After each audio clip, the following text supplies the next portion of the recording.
wabarakatuh. Selamat berjumpa lagi dengan Dewa Petir Production. Semoga rekan-rekan selalu diberi kesehatan dan umur panjang, amin amin ya rabbal alamin, serta rezeki yang melimpah dan barokah. Kami akan bercerita suatu ketika saat admin bermain di tempatnya Simba. Suatu ketika ditawarin sebuah usaha. Belum mari patrem gini gimana? Kata lek saya, leknya omnya istri saya. Dan saya jawab, patrem apa lek? Coba tak dulu. Saya jawab seperti itu. Kemudian diperlihatkan patremnya itu. Nah, kon mahari pira lek? Setelah saya lihat patrem itu di bawah itu kanan kirinya ada sebuah ukiran seperti patung Wanoro yang sedang bersemedi, dan warangkanya itu terlihat seperti berbahan dari tanduk warangka dan pegangannya itu. Sebenarnya bagus sekali, tapi saya kaget dan tidak saya perlihatkan kalau itu bagus. Gue kini gelem mahari nyo maharono 75 wae ya, sing 50 tak nggo nyarutan, terus sing 20 tak nggo tuku rokok Samsu. Gitu katanya omnya istri saya. Dia tahu karena saya suka kayak keris kayak gitu, makanya ditawarin ke saya. Mungkin kalau ke orang lain ya nggak mungkin boleh dimaharin segitu ya, pasti 500 atau berapa seperti itu. Dan sebenarnya saya juga baru tidak ada uang, tapi setelah saya lihat di dompet ternyata ya ada. Terus saya bilang, "Sik tak goleki duit sik lek," gitu. Saya seperti itu. Saya lihat lumayan bagus, terus setelah uang saya kasih itu, lek saya cek dia tak metu sik, tak boleh rokok sik. Seperti itu.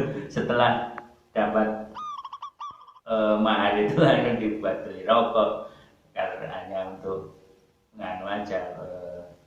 Yang 50 itu untuk nyarutan, yang 25 itu beli rokok. Dia kan sukanya rokoknya Samsu, jadi seperti itu. Itu terjadi di sekitar tahun berapa ya, 2014, 2015, sekitar itulah, di sekitar tahun itu. Kemudian setelah saya lihat-lihat, saya cari di internet, ternyata namanya itu keris patrem namanya Omyang Jimbe. Ya, seperti itu.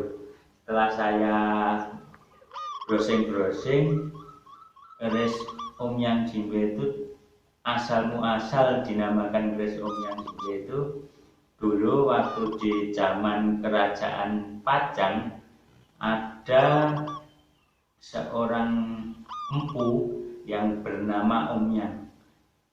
Zaman dulu biasanya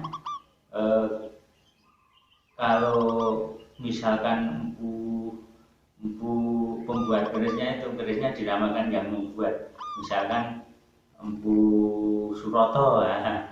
Jadi kerisnya keris Suroto, seperti itu zaman dulu. Seperti halnya juga itu keris Omyang Jimbe.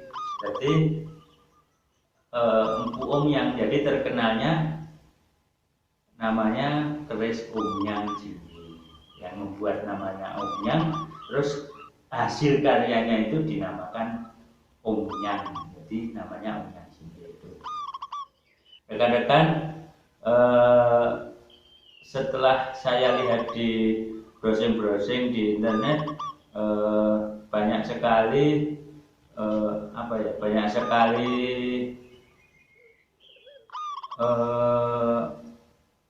manfaat atau apa ya menurutnya, filosofinya seperti itu. Kalau yang percaya monggo, kalau enggak ya tidak apa-apa, soalnya hanya saya juga cuma browsing saja di internet. Yang pertama, Omyang Jimbe itu dulu pernah di suatu ketika zaman penjajahan Belanda, ada yang cerita seperti itu ya. Zaman ini cerita dari mulut ke mulut, bukan cerita tertulis karena cerita-cerita rakyat. Jadi zaman penjajahan Belanda itu ada yang pernah mencoba sebuah pusaka dengan satu gelas itu diisi seperempat beras, jadi berasnya itu diisi seperempat saja, kemudian ditutupin kain putih, terus keris Omyang itu ditaruh di atasnya. Nah, setelah ditunggu 1 jaman, setelah 1 jam itu ternyata beras itu jadi penuh. Jadi ternyata beras itu jadi penuh. Nah, itu yang terkenal sampai sekarang seperti itu, cerita-cerita rakyatnya jadi keris Omyang itu. Namun jadi penuh itu bisa juga apa ya? Mungkin kalau yang asli seperti itu, tapi bisa juga itu sebuah magic atau apa ya, nggak tahu kan. Banyak trik juga kan zaman dahulu, trik yang pemiliknya maksudnya, atau mungkin juga benar-benar tuannya juga tidak tahu. Kemudian banyak juga yang bercerita kalau keris Omyang Jimbe ini bisa untuk ini, agar rumah tangganya tidak berantakan, untuk kewibawaan, untuk apa ya, rezeki yang melimpah, untuk kekebalan juga ada. Namun jenis-jenisnya macam-macam jenis keris Omyang ini ya, bukan hanya Omyang Jimbe saja. Tapi yang sangat terkenal yaitu terkenalnya dapat menambah beras, itu seperti itu. Zaman dahulu kan larang pangan, nah seperti itu. Jadi cerita-cerita rakyatnya, jadi manfaatnya ya, filosofinya itu untuk menambah beras. Jadi keris Omyang Jimbe ini banyak sekali diburu oleh para kolektor dan para peminat pusaka atau sanaji. Kemudian setelah sampai rumah, patrem itu saya, karena patrem itu sudah berkarat ya, saya rawat, saya lepas.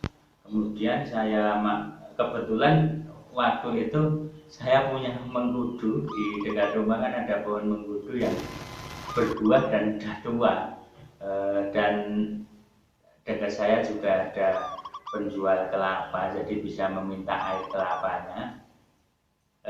Minta air kelapa itu saya taruh wadah, mengkudunya saya gerus ya, saya hancurin, kemudian saya masukin situ, dan keris patrem itu saya masukin. Tadi saya dikum, kalau dikum, bahasa Jawanya dikum ya. Setelah hampir semalaman, paginya saya angkat, kemudian saya bersihkan, saya cuci. Saya bersihkannya itu pakai ini, jeruk nipis sama sabun colek.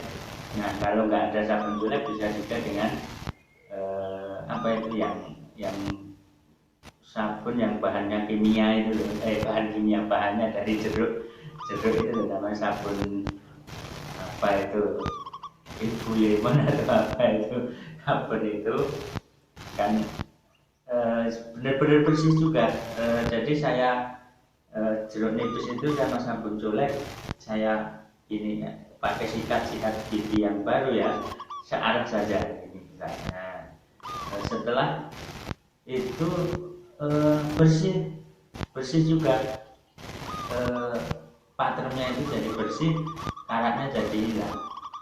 Jadi kemudian setelah itu saya bilas pakai air bersih, kemudian saya diamkan sebentar saja, apa ya, contohnya dijemur lah, biar diangin-anginkan, biar itunya hilang, biar airnya hilang. Itu kemudian dibersihkan pakai lap yang kering dan lapnya halus ya, di giniin, bersih gini, karena jika airnya masih menempel nanti akan menimbulkan karat lagi. Harus bersih, benar-benar bersih ya. Itu zaman dulu tahun berapa itu. Setelah itu ternyata saya lihat bagus sekali, dimarin saya mahal 75.000. Oke rekan-rekan, akhir salam, wassalamualaikum warahmatullahi wabarakatuh. Salam.